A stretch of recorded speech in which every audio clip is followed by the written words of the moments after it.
It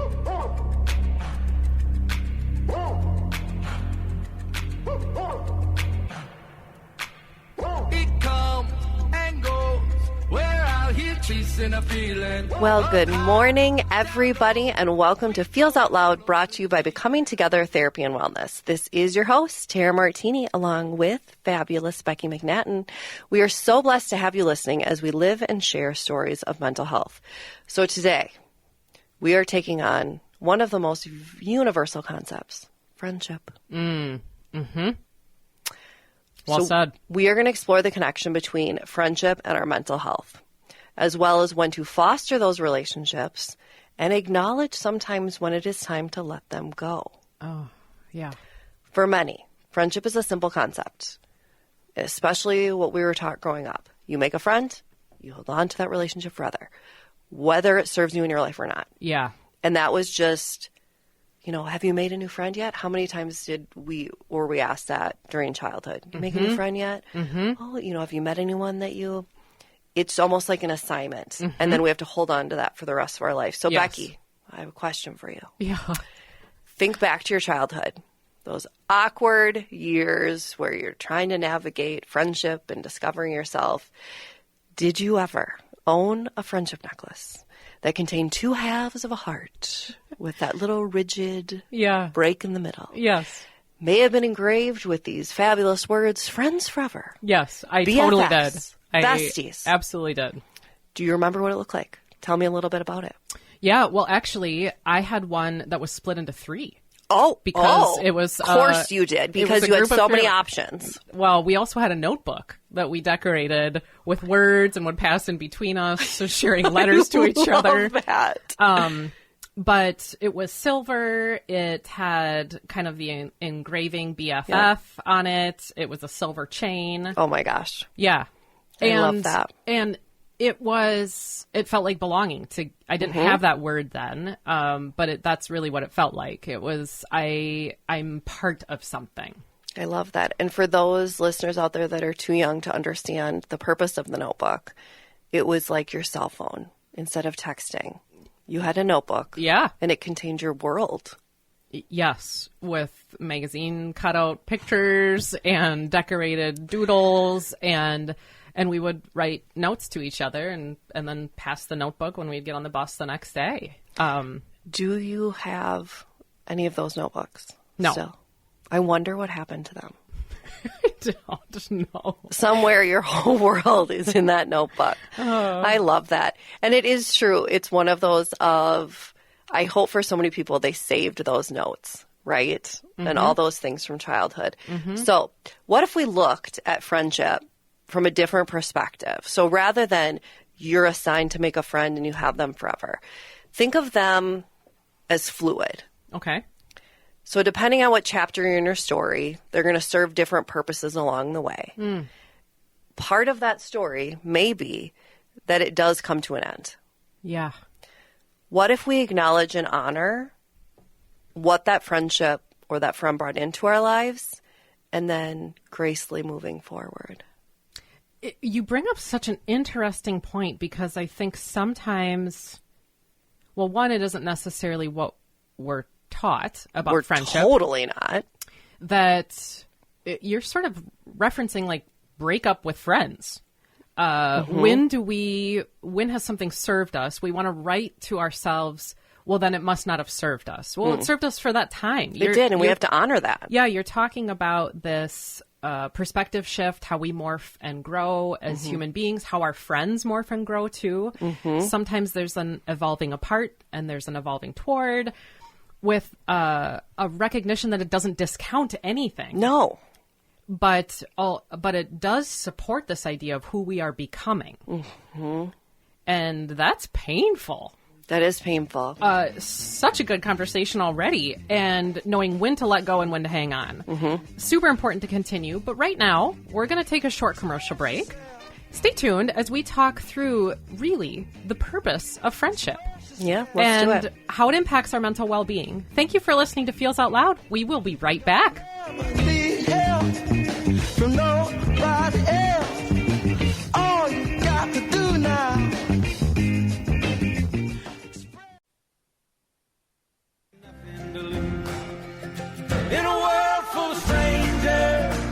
Welcome back to Feels Out Loud, brought to you by Becoming Together Therapy and Wellness. I am Tara Martini, along with Becky McNattin. Let's get right back to our discussion about friendship. Yeah. So, Becky, before we go into different types of friendship and things like that, I want to talk about the benefits and the negative impact friendship can have. Mm-hmm. And I decided to start off with a quote.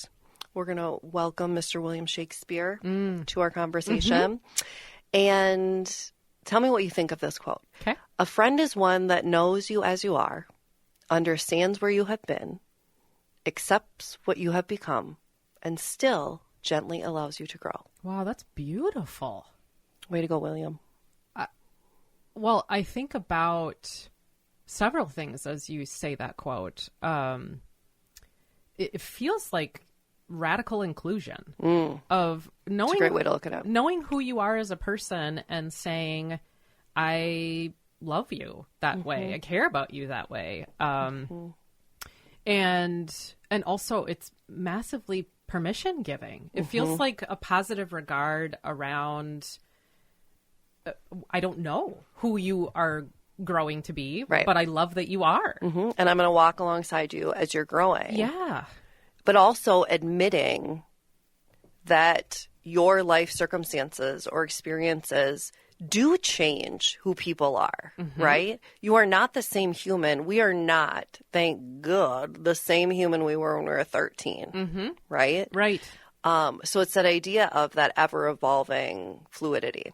So I looked up a couple of things as far as what are the benefits, right? And Shakespeare so eloquently points out like what some of them were in a very poetic way. But I looked at, so adults with strong social connections have a lower risk of many health problems like depression, high blood pressure, unhealthy weight.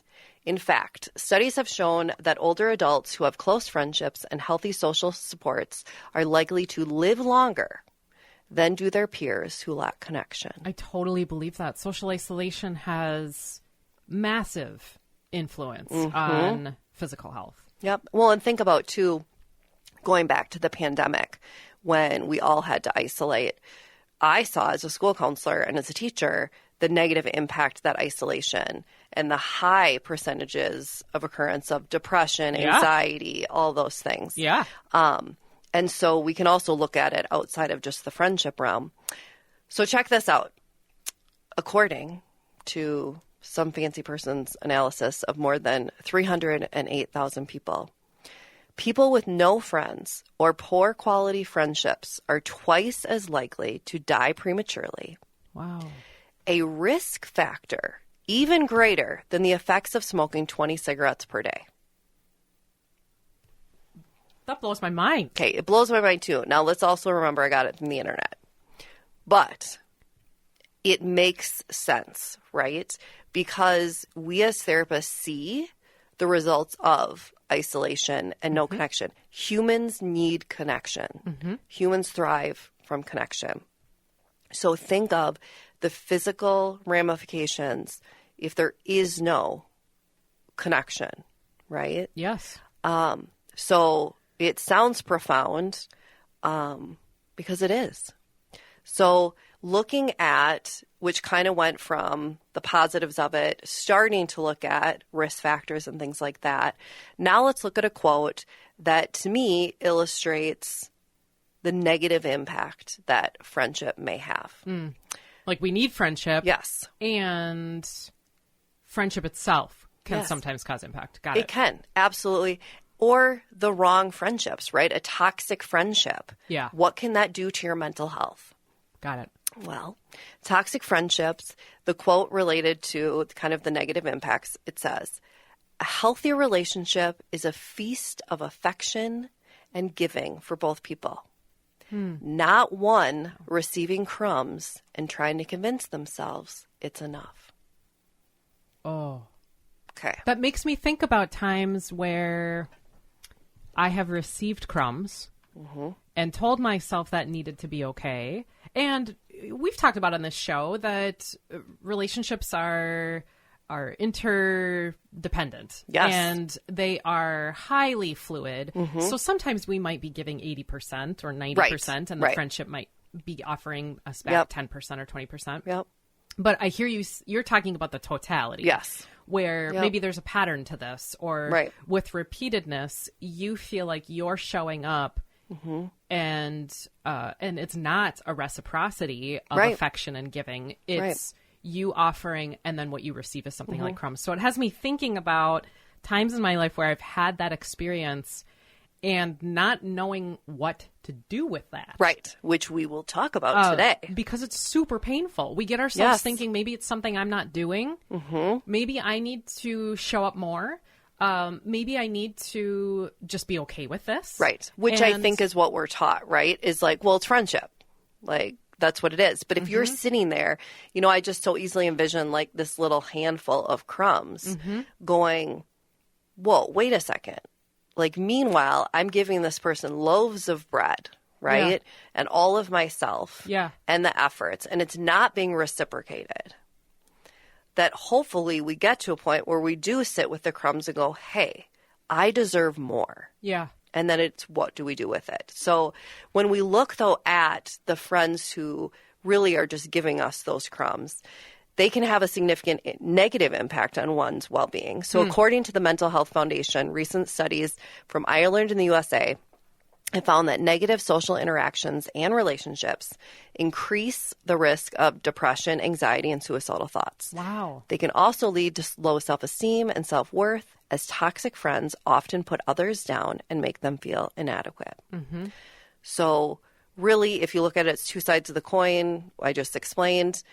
Positive friendships and strong connections result in fewer instances of depression and things like that, where still a friendship, but if it's toxic, it's literally going to do the opposite. Right. And that doesn't mean that if something is negatively impacting us, that it didn't previously positively impact us. That sometimes we think, well, that person's been friends forever. Correct. We've been friends for so long that we hang on to it only because of that, too. And that is, but we've, like you said, but we've been friends forever. So, like, we are just that. And I think, too, when we share our knowledge today, I hope the audience remembers we are women in our 40s, right?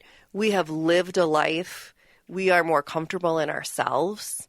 Where we are not 13 years old, right? Learning about ourselves and around others. Yeah. So I understand it is much easier for someone like me to say, evaluate your friendships.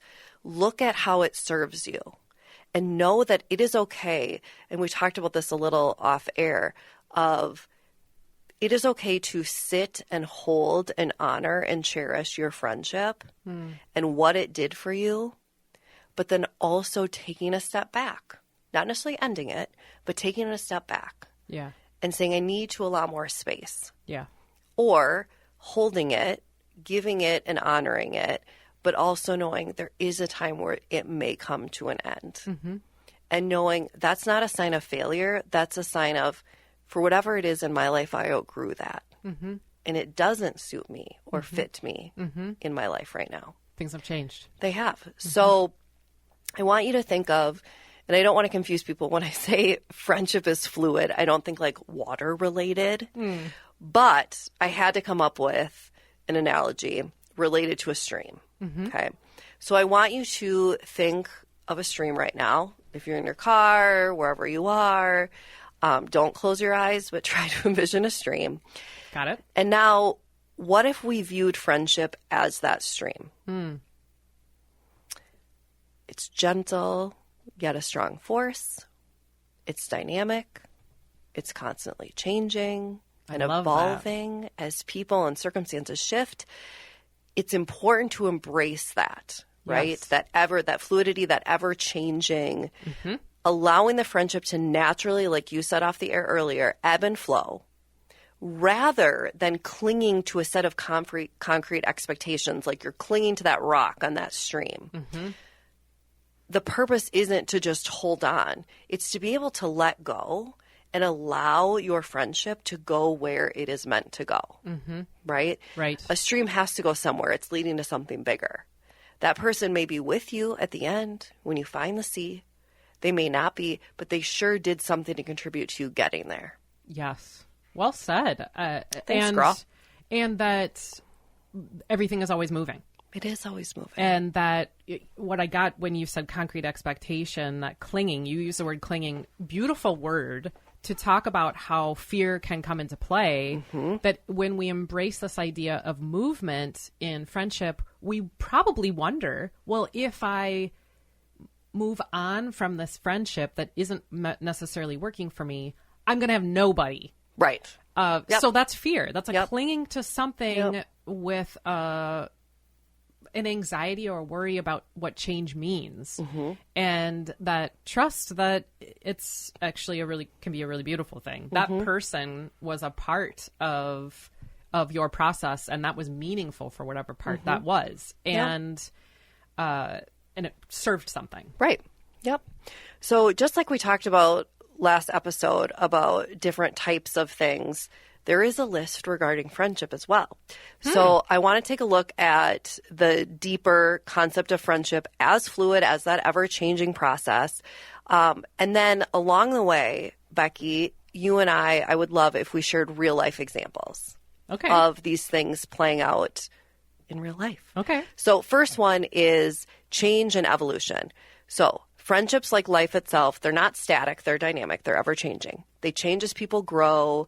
People move, experience life events, and develop new interests. Can you think of times where you just naturally, no conflict involved, where you saw that happen? Yeah, well, graduating college was a beautiful example of that, because people who were all together in one centered community that I was super close with, we actually physically moved all sorts of places. I went to school out of this state that we're in right now, and so people came from everywhere, and actually we were pretty happy for each other, and where people got jobs, relationships that developed, and that was sort of natural changing. I also think about when I became a parent. I started to participate in things that my kids were doing, that for ease or whatever, I started to develop friendships with the people who were also there. But I probably had a movement away from the friendships that people weren't in my same life stage. And it was not necessarily toxic. It was, I resonated with the experiences and sharing of somebody else who was in my same life spot. Well, and you highlight something so important is that, yes, a couple minutes ago we were talking about toxic friendship. What you bring out so beautifully is the idea that when friendships kind of have ebb and flow, it doesn't have to be from conflict or toxic. It can be life circumstances. It can be all of the things we're about to talk about. And it is, in particular, a huge one is becoming parents. I think of, I went on my little play dates with the kids and other friends, people that I wasn't super close to and then became close to. So change and evolution is the first one. The next one, right into ebbing and flowing, right? Some friendships may become closer while others may naturally fade as people's lives take new paths or new connections are made. A great example from my real life is when I switched from teaching to being a therapist. That was exactly what I thought of too, was jobs. Because I naturally had a family within my workplace. Now we obviously have to work harder to see each other. They're still dear friends of mine, but it does look different, right? We see each other far less. And now I'm in a new environment in a therapy office where I have this new family of friends who I see more often, right? It doesn't mean there's less value on the people that I don't see as often, but it's just the ebb and flow of life. Or people who are friends that are neighbors, and I think about friendships so often start. In fact, I was just having a conversation with my family about this. friendships often start out of spaces of convenience. It's somebody who we do see regularly, and then we have this shared. They are just like our people. Yeah. And then when they maybe take a different job or they move to a different space, how that friendship looks.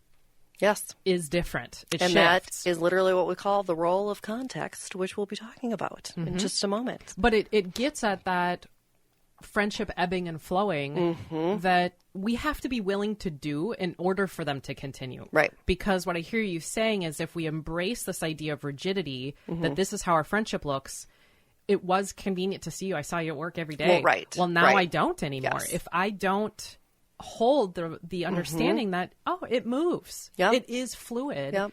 That we have to figure out a way to still make that work. Right. Or we won't. Correct. Stay friends. Yep, it's fostering that. Yep. So the next one is embracing change. So instead of viewing these changes as failures, it's important to accept that friendships can shift and evolve, sometimes leading to deeper connections or new opportunities. An example I thought of that I thought was a kind of perfect way to look at was how I met you, was on a mom retreat. Yeah. I'm on a mom retreat. I meet you. I met other women as well who I bonded with so well, and we became just this little family. Over time, some of those, fell a little bit to where it was, longer periods of time where I talked to them, while others, like you and me, grew closer and developed this deeper connection, which then you presented me with an opportunity of... We ended up working together. Yes. And so it's that idea of that change that brought us all together. We're all moms. And then looking at, okay, all of what happened. So, and we all have that, right? Groups of friends from college. Yes. Groups of friends from old work, high school, all those things. And some are going to form deeper connections and opportunities, while others may sit there and they still have that beautiful value, but it just looks different from other people in the group. Yeah, well, I thought it was really interesting how you said, instead of viewing these changes as failures, because I do sometimes think we do that. All the time. Where we said, my friendship isn't what it was. And then we move to that space of kind of all or nothing thinking on, well, if it isn't this, then it must be this. And rather than seeing it more expansively, which is what you're challenging us with, that it might move in a certain direction with certain people. Right. Yep. And that's just okay. And that is okay. And that's where I think it's important to bring up, these different various components of life changes and things like that, because I want our listeners and for us to realize that almost to give yourself permission to look at, as we're talking about it, different examples in their own lives, right? And friends, and going, wow, I viewed that as a failure, but it's not. Yeah. Right? Oh, I felt bad that I talked to so-and-so every day from that group or club or whatever. I don't have to feel bad about it. Right. It's just that different relationships serve different roles. So let's continue with next topic within friendship that can impact a friendship deepening or not deepening would be the importance of boundaries. Boundaries. I feel like we talk a lot about that at work. We too. We do. Yep. While friendships can be fluid, it's also important to maintain healthy boundaries and respect the needs and limitations of both parties. Yeah. So important. And it's one of those where most of the time, and my examples are from jobs I had many moons ago, of most of the time I noticed, at least through experience, pre-being a therapist, the people that struggled the most with boundaries and healthy boundaries are the people that had no self-awareness that the boundaries were healthy, right? And then meanwhile, other people on the outside are going, unhealthy boundaries, no boundaries. Oh my goodness, what do we do? It's that idea of it is okay to work with a friend on establishing healthier boundaries or clearer boundaries. We do that with our clients all the time, right? Yeah. And we do that with ourselves. Yep. And so it's important to know that we can do that with friendships as well. And it is not an insult to that person or a flaw of that person. No. But it's you're growing together. And you make me think about how my boundaries have changed even throughout life. I think about in college, my friendships, my boundaries were I wanted to spend 8 hours a day with you. As soon as class was done, we would watch TV and do homework together until like midnight. Yep. That's different when you have other obligations in your life. Right. I only had me to think about at that time too. Yep. So a compassion towards self on that your boundaries do change and then how to reflect those in your friendship. Absolutely. Yep. And these are all things that we can do. Another one would be nurturing friendships and how important that is in order for a friendship to go the distance. It's that idea of just like a plant or a flower. You're tending to that friendship. You're putting effort into it. You're communicating. You have support with and respect with each other to strengthen the connection. A beautiful example of this, and I kind of titled it Friends Who Support Through Silence, of the best type of friends are ones to know, oh, I'm not hearing from Tara for a while. Well, I know what that means. So I'm going to support her from a distance, and I'm going to support her during this time of silence. Yeah. And that is okay, right? Because part of it, like we talked at the beginning, is knowing that ebb and flow, knowing what your friend needs, which may be very different, right? If we're going through hardship or a very significant, beautiful time in our life, we may want to be in contact with our friend all the time. Yep. While we're going through hardships, we may pull back a little, and it's nothing against the friends. It's just that stage in life. Yeah. And all of those are opportunities for us to ask ourselves questions on, is this working for me? Is this working for me? And yeah, every friendship has its own language. Part of what you're talking about is figuring out what that relationship, what that friendship's language is, and then doing that thing. Right. With a constant curiosity. We talk about curiosity all the time on the show. All the time. A constant curiosity of how that's morphing and shifting with our life experiences. Right. And the piece too, for the sake of time, I'm just going to go to the last two.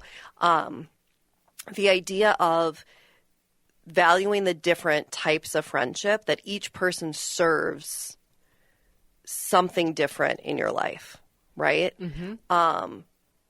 Maybe you have the fun one, right? You have the one who's the mom, who plays the motherly role with everybody.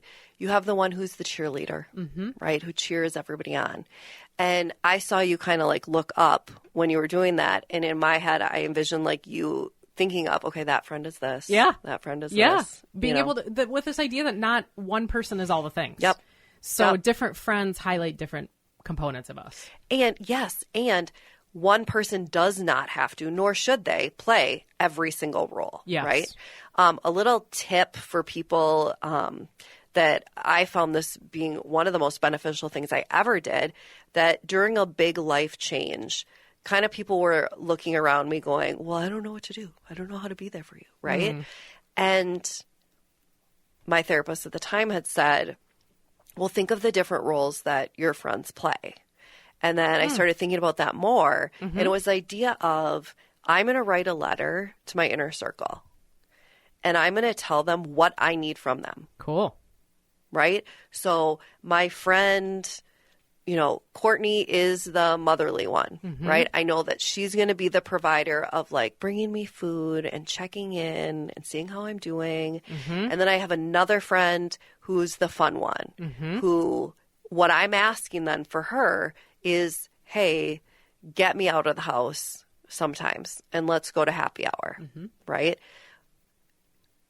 There's nothing wrong with telling someone what you need from them. And then it also helps you, right? Because then you feel supported in the way that you need it. Yeah. Well, it brings that idea of boundaries. It also helps them know how to nurture. Yep. It helps them know what nurture looks like to the friendship. Which is huge, right? You can be each other's teacher. And the last one is accepting the end of a friendship. I bring this up because I think we just were taught from the very beginning that we just hold on to a friendship forever. But I think what we all need to do is, if you look at it and go, I outgrew this friendship. I realized that my core values have really changed and they're very different from my friend or friends. You know, a lot of different things can happen along the way where you realize that friendship doesn't serve me, and that is okay. And just be at peace with it and slowly kind of take a step back. You don't have to have a breakup conversation or breakup over text, but it's the idea of taking a quiet, graceful step back and giving more space between the two of you, or having that heart to heart, you know, conversation. But in the end, it's important to know, hold it, acknowledge what it did for you, and it's okay to let it go. Right? And that if something is actively hurting your life, that might be a time for reflection. Yes. And it is key, so important that if you sit there and go, you're driving in your car right now as an audience member or a listener, and you're sitting there and you're in your car at the stoplight and you look at your hand and go, you know what? I am holding crumbs in one particular friendship. One, it's okay to address that and work to improve it, right? Because it's fluid and it's changing. Yep. And so please take the time to go to a friend and say, listen, like, I need this from you. Okay. Or I've noticed these changes. Yes. Or I feel statements. And we'll talk about it for the last segment for today of just what do you do? Yeah. Right. So I have a quiz for everyone, and I want all of you, including the lovely host, Becky, to think of a particular friend right now. Maybe one where you do feel maybe you're at a crossroads. Maybe one who you've had forever, or just something where there's kind of some transition. And I want you to see if you can respond yes to each of these statements. Okay. And also just be real. It's time to be vulnerable and just kind of think about it. Yeah. Number one, I can truly be myself when we hang out. I am fully accepted for who I am. Wow. I want everyone to think, could I say yes to that? 2, we listen to each other's feelings and talk about the important things in our lives. Okay. Just like we said one episode, does that person know how I feel today? Yes. Number 3, we share our expectations with each other and try hard not to let one another down. And I remember it's okay to have expectations and to share them and remind them. Number 4, we fight fair. We don't hurt one another's feelings on purpose and work hard to repair when there is conflict. Wow. Number 5, we are honest with one another and trust each other. So huge. So huge. And it's okay, though, if you sit and go, wow, I don't know if I trust that person. Yes. Or I don't know if I can be honest with that person. Yes. And that's that whole, like you had said, the word reflection. That's the whole point of this conversation is pause for reflection if need be. Yep. The next one, number 6, we acknowledge and respect our differences. Holy moly, in current climate today, this is an important one. We don't have to agree on everything. Number 7, we treat one another with respect and never talk about each other in a negative way with others. Wow. Right? And there's different ways to do that, right? There's complaining about a friend with other people, or there's voicing a concern with other people, right? It's all about the delivery and your intention. What's the purpose? And then lastly, number 8, during life's hardships, we step up and are there for one another. Really looking at that crumb loaf of bread mentality. Yeah, so somebody who's listening might say, I can think of a time with this friend where they've stepped up for me. Yep. And I can think of a time where I've stepped up for them. Yes. Of course, this is all from our own spaces of perception here. Absolutely. But that you're saying to people, we step up and are there for one another, that you can actively think about moments. Or you're sitting there going, wow, I actually can't think of a time when they were there. Yes. Right? Yes. And I did forget the last 2. 1, my efforts are reciprocated, which is huge, right? It's two-way street. And then lastly, going back to last episode, we have fun together. Think about, do you actually have fun together? in the last episode, Wow. you could honestly take those tips and add some more fun into your friendship. Yeah, well, and so you're probably asking people, think through these. Do you answer yes to them? Yeah. And if the answer is no, Right. that doesn't mean, I don't hear you saying friendship's done. No, But- it's a great opportunity to explore. It is a moment of thoughtfulness then. And if we use the kind of word meaning or purpose, Yep. you're asking people to think about that question. Yes. And or that statement Yep. and say, I don't know. And then maybe that will lead to a inner discussion about, is this friendship meeting my needs? Absolutely. Yep. What are my expectations? Right. And the action steps, right? So it's this great opportunity to explore, great opportunity to learn, and then take action steps to address the areas of improvement, right? And like you stated it perfectly. This is not about keeping or ending friendships and, oh my gosh, it weighs on this quiz. It isn't. It's looking at, we do need to improve our fun. Or, hey, that is true. We need to improve our communication. It's all those things because we are always learning and we can always be better. And here's one way to do it. Well, and I have heard through the years people share with me, actually, they loathe getting together with certain people who they'd call friends. Yeah, why? And so not only is your yes or no quiz a space for, is this friendship at a crossroads?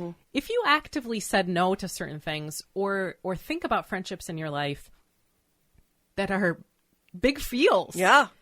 Think about that. And then ask yourself, what's the function of staying in this friendship? Right. What is the function of staying in this friendship? And you mentioned, is it because I've just always done this? Is this because Just habit. But really ask yourself that and trust that if you let something go, it doesn't mean there will be nothing in its place. Right. Right.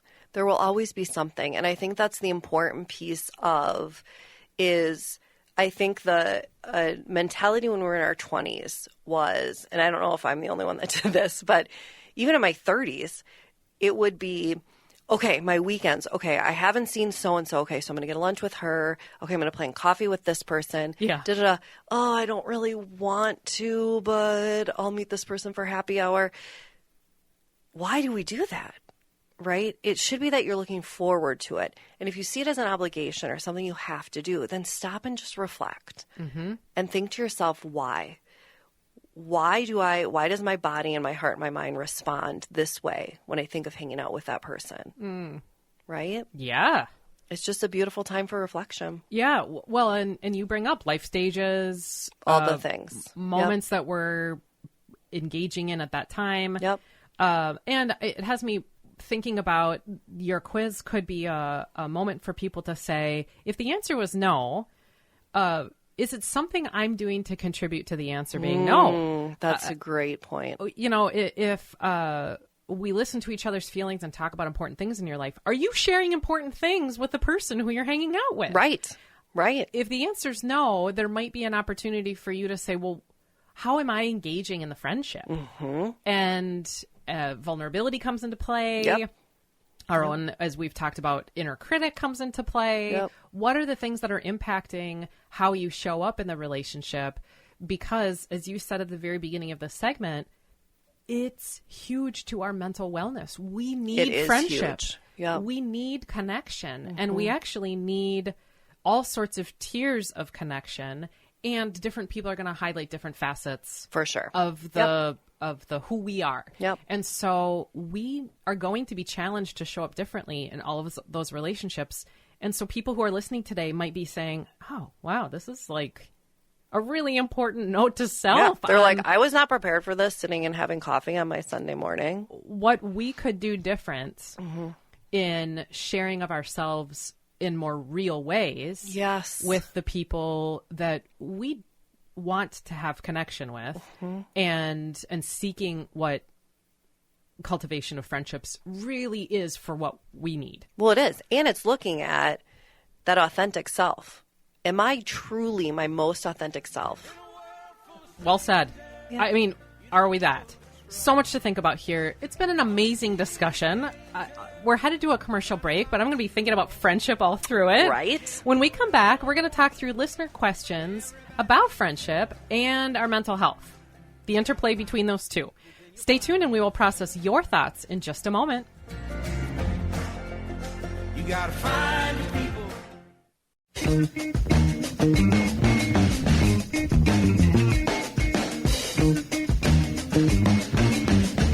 We are back again with Feels Out Loud, and this part of the show is where we talk through listener questions from all of you. If you have a question related to mental wellness, sharing feelings, or topics for each week that you would like us to process through, please visit our website at becomingtogethermn.com and find that Feels Out Loud page to submit a question directly. Or you can email us at contact@becomingtogethermn.com. We really want to hear from you, everyone, and what you're wondering about.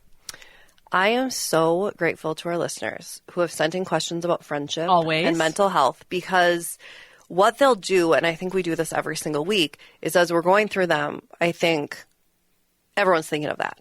Or, oh my gosh, I bet everyone has that question. Yes. Right? There's such universal concepts that we're bringing up. So Yes. question number one, I really think I'm at a crossroads with my friendship because my friend isn't there for me when I need her.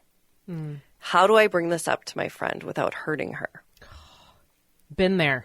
I mean, haven't we all? Been there. And it's so scary. Yep. So scary. So first, oh my goodness, it is so brave of you that you have come to this place. Yes. But then also that you have taken the time to really reflect on your friendship rather than just like having it exist. Right. You're thinking about, what do I do here? Right. Yep.